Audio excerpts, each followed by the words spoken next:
जब चालन की करी तैयारी मोह जाल पसाती बारी करते ही करते विचार विलंब होती रे चल हंसा दे समझ जाम होती रे चाल बड़ा जो दुविधा छुट्टी कोई गोपीचंद भर्तरी की या कोई की कौन सुनी तो बड़ा रोता रहेगा चलेगा गोपीचंद अरे तेरी माँ लिखिए गए अरे तेरे पिता बंगाल का राजा जाके बाजे छत्तीसू बाजा यारे बाजे छत्तीसू बाजा रे जन काल गयो गटकाई थारी माई कहे गोपी चंदा तू तजरे माया का फंदा आपा का चीज है सोना का सिंहासन और गढ़ का वो पूरा निका जो है बंगाल का राजा है गोपी चंद पर भाई माँ बोली सोना का थाल 56 भोग आल के बेटा तू अन खाए न एक एक जहर है तू रस ले रहे ने राणे ने ये सरब का पिटा रहा है बेटा सांप को खड़े बार मरे तो राणे को बार बार मरो और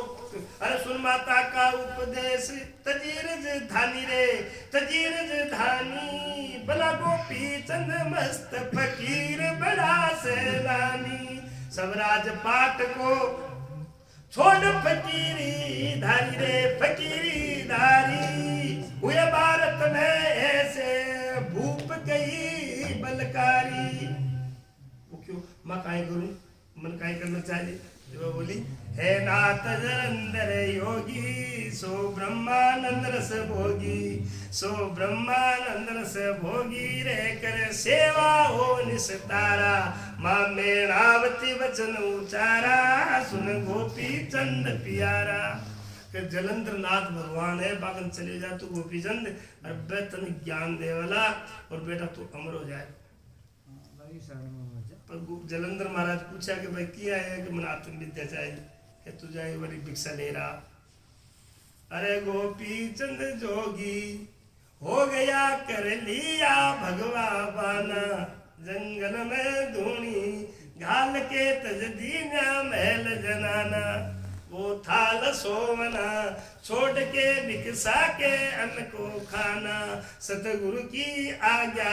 पाई के मेलों में अलख जगाना शोर मचारने वास में देखा नहीं पीछे फिर के लगनी का छक फोड़ने लगी चोट कलेजे करके तो गोपीचंद भर्तरी की यहाँ वो चार बड़ा जो दुविधा छुट्टी पिछली प्रीत कुटुंब से टूटी हंस किया उड़ान रोए कुल गोती रे चल हंसा उन समझा मोती रे जा किया समुद्र में बसा समुद्र क्या करे या नदियाँ दौड़ती दौड़ती समुद्र में आ जाए ठीक है और फिर समुद्र आपकी सीमा छोड़े हुए यानी और एक जीव भावना छोड़ करके चैतन्य सागर में आप स्थित कर ले जाय किया समुद्र में वासा फिर नहीं आवन की आशा यद गत्वा निवर्तन्ते तद धाम परमम भगवान कृष्ण ने गीता में लिखा है हे अर्जुन मेरे इस परम धाम को प्राप्त होने के बाद ये जीव फिर संसार होता ही नहीं हाँ बोले कैसे महाराज क्या बार एक तो घड़ो है घड़ा ठीक है अब वो घड़ो बड़ो का है माटी ठीक मिट्टी अब एक तो घड़ा है घड़ा ये उसका नाम है 2 अक्षर वाला और ये आकार है उसका ठीक है घड़ा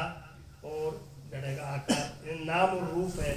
अब यदि विचार करके देखे जाए तो घड़ा बनने से पहले मिट्टी अब घड़े में मिट्टी और घड़ा फूट जाए तो इसका मतलब बनता बिगड़ता घड़ा है कि माटी मरती माटी है कि घड़ा हाँ ये समझना पड़ेगा मतलब घड़ा बड़ा है तो भी माटी और घड़ा पहले नहीं था तो भी माटी और घड़ा आगे नहीं रहेगा तो भी तो 3 काल में सत्य क्या है माटी घड़ा बीच बीच में ठीक ऐसे शरीर घट है ये इससे जन्म से इस शरीर माँ के गर्भ में आने से पहले मैं चेतन आत्मा